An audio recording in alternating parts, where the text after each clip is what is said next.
ஆண்டவரிடம் மன்றாடினே. என் நெருக்கடி வேளையில் நான் ஆண்டவரிடம் மன்றாடினே. அவர் உரைத்தது, என் ஆற்றலாகிய ஆண்டவரே, உம்மிடம் நான் அன்பு கூர்கின்றேன். ஆண்டவர் என் கற்பாறை, என் கோட்டை, என் மீட்பர். போற்றுதற்குரிய ஆண்டவரை நோக்கி நான் மன்றாடினேன். என் எதிரிகளிடமிருந்து நான் மீட்கப்பட்டேன்.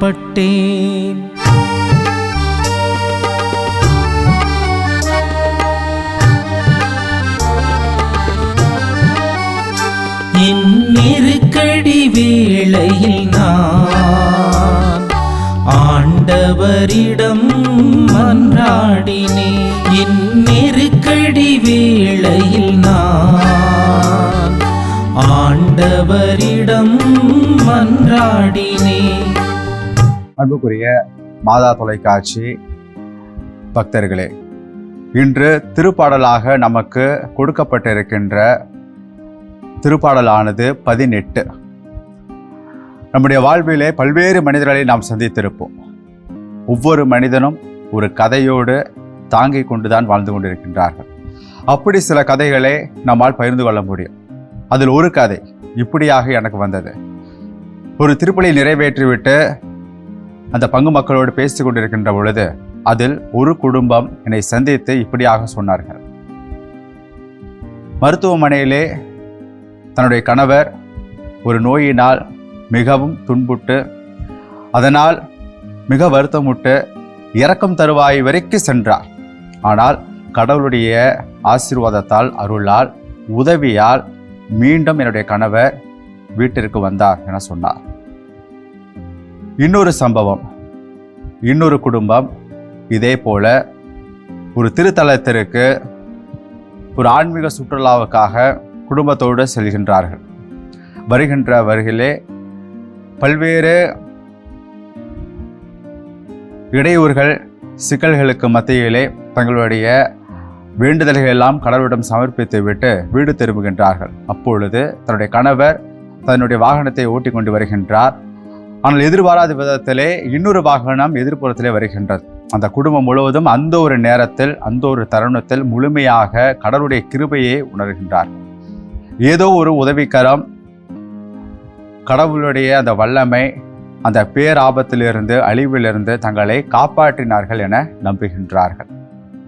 இப்படி ஏராளமான கதைகள் தாங்கிக் கொண்டு நீங்களும் இதை கேட்டுக்கொண்டு இருக்கலாம். கடவுளுடைய உதவி, கடவுளுடைய வல்லமை ஏதோ ஒரு வகையிலே உதவிக்கரம் நம்முடைய குடும்பத்தையும் தனிப்பட்ட விதத்திலே நம்மையும் காப்பாற்றி கொண்டுதான் வருகின்றது. இந்த உதவியை வருகின்ற பொழுதுதான் கடவுள் எவ்வளவு வல்லமைக்குரியவர், எவ்வளவு சக்தி உள்ளவர், எவ்வளவு மேன்மை உள்ளவர் என்பது கிறிஸ்துவர்களாகிய நமக்கு அந்த ஒரு தருணத்தில் தான் உணர முடியும். எல்லாம் மகிழ்ச்சியாக இருக்கின்ற பொழுது, எல்லாம் நன்மையாய் வருகின்ற பொழுது நம்மால் கடவுளுடைய இருத்தலை, மேன்மையை முழுமையாக புரிந்து கொள்ள முடியாது. அப்படிப்பட்ட ஒரு மேன்மை தனத்தை தான் இன்றைய திருப்பாடல் 18 ஆனது உணர்த்துகின்றது. நான் சொன்ன இந்த கதைகளில் வருகின்ற மனிதர்களைப் போல தாவீது அரசன் கடவுளுடைய மிக வல்லமையை மிக அதிகமாக பெற்ற ஒரு அரசராக இருக்கின்றார். இந்த திருப்பாடல் 18 புரிந்து கொள்வதற்கு ஒரு சிறியதொரு வரலாற்று பின்னணியை நாம் அறிந்து கொள்ள வேண்டும். தாவீது அரசன் சவுல் அரசனுக்கு பிறகாக தேர்ந்தெடுக்கப்பட்டவர் கடவுளால். ஆனால் சவுல் அரசனுக்கும் தாவீது அரசனுக்கும் இடையே ஏறக்குறைய 7 ஆண்டுகள் மிகப்பெரிய ஒரு போர் நடந்து கொண்டிருந்தது. காரணம், சவுல் அரசன் தாவீது அரசனை தனக்கு பின் ஒரு வாரிசாகவோ கடவுள் தெரிந்து கொள்ளப்பட்ட ஒரு அரசனாகவோ ஏற்றுக்கொள்ள கிடையாது. தாவீது அரசனை கொல்வதற்கும் தடுப்பதற்கும் பல்வேறு முயற்சிகளை சவுல் அரசன் செய்து கொண்டே இருக்கின்றான். ஆனால் கடவுள் மீண்டும் சவுல் அரசனுக்கு பல்வேறு இறைவாக்கினர்கள் வழியாக, நிகழ்வுகள் வழியாக, சூழ்நிலைகள் வழியாக உணர்த்துகின்றார். உனக்கு அடுத்தபடியாக நான் தேர்ந்தெடுத்த ஒரு அரசன், உன்னை போலவே உனக்கும் மேலாகவே நிச்சயமாக தாவீது அரசன் இருப்பான் என்று சொல்கிறார். ஆனால் சவுல் அரசன் அதை ஏற்க மறுக்கிறான். இந்த நேரத்தில் தான் தாவீது அரசன் சவுல் அரசனுக்கு பயந்து 7 ஆண்டுகள் சுற்றி திரிகிறான். அந்த நேரங்களெல்லாம் தன்னை கொல்ல வருகின்ற எதிரிடமிருந்தும் சவுல் அரசனிடம் இருந்தும் மற்ற எதிரிகளிடமிருந்தும் தப்பித்துக் கொள்வதற்காக இறைவனிடம் வேண்டுகின்ற ஒரு ஜெபம். அந்த ஜெபம் கேட்கப்பட்டு வெற்றி அடைந்தது. சவுல் அரசனிடமிருந்தும் எதிரிகளிடமிருந்து காப்பாற்றப்பட்ட அரணாக இருந்த அந்த தாவீது அரசன் கடவுளை புகழ்கின்றான். எப்படி தன்னுடைய நெருக்கடி வேளையில் கடவுள் தனக்கு வல்லமையாக இருந்தார் என்று.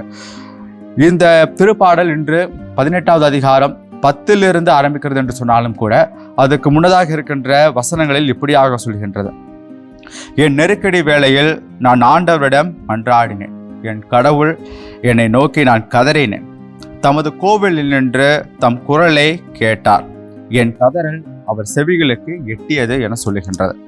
மீண்டும் அதன் தொடர்ச்சியாக தாவீது அரசன் பல்வேறு வசனங்களை தொகுக்கின்றார். என்னவென்று, மண்ணுலகம் அசைந்தது, அதிர்ந்தது, மலைகளின் அடித்தளங்கள் கிடுகிடுத்தன என இயற்கை சூழலும் கூட எப்படி கடவுளுக்கு அடிபணிந்து போகின்றன என்று சொன்னால், மனிதர்கள் எம்மாத்திரம். மனிதர்கள் கடவுளுடைய படைப்புகளாக இருக்கின்றார்கள். கடவுளுடைய இயற்கையே மனிதனை விட சக்தியாக வல்லமையாக இருக்கின்ற இயற்கை கூட, பேரழிவு நிகழ்த்தல் கூட, மலைகள் கூட, மண் நிலம் கூட கடவுளுக்கு செவிசாய்க்கின்றன. அப்படி என்றால் மனிதனும் செவிசாய்க்க வேண்டும். இதைத்தான் திருப்பாடல் நினைவூட்டுகின்றது. ஆகவே தாவீது அரசனை போல கடவுள் நம்மையும் பல்வேறு சூழ்நிலைகளிலிருந்து, வாழ்க்கை நிலையிலிருந்து நம்மை காப்பாற்றியிருப்பார். அந்த தருணங்களை நினைத்து பார்த்து நன்றி கூறுவோம். மேலும் கடவுளுடைய மாட்சியை மேன்மைப்படுத்துவோம். கண்களை மூடுவோம். இத்திருப்பாடலை சிந்தனை கொண்டு செபிப்போம். அன்பு இறைவா, இதோ இந்த நாளிலே தாவீது அரசனை நீர் எதிரிடமிருந்து காப்பாற்றியதை போல நாங்கள் தினந்தோறும் எங்கள் அன்றாட வாழ்விலே சந்திக்கக்கூடிய தீமையிலிருந்தும் எதிரிடமிருந்தும் எங்களை காப்பாற்றி அரணும் கோட்டையமாக இருந்து எங்களை காத்தருள்வீராக. ஆமேன்.